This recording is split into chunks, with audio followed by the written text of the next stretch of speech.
Assalomu alaykum do'stlar aziz, xush omading ba kanalim ma. Har roz دیگه hold خرید بازار کمتر خرید کردیم. Распаковка мешка. چی گرفتم؟ خیلی برای لباسشو گرفتم.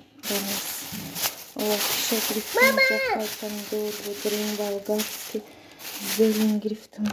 روغن، картошка, пиоз, белкарам. اینجا گوشت گرفتم. خرطومه. گوشت گرفتم. اینجا گفتم که خونم دو زده بود. قلفم شکستیم. همه بر طرف شکسته. یا قلف گرفتم. با چیز اینجا ده سمستیتر گرفتم. یا سمستیتر برای فرمکس کلید بود یا تایخالی سمستیتر گرفتم. چی گرفتم اینجا ده سازی باید پیلتا گرفتم. میچتا گرفتم. خرید ای روزم اینجا قولی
Sana doğru.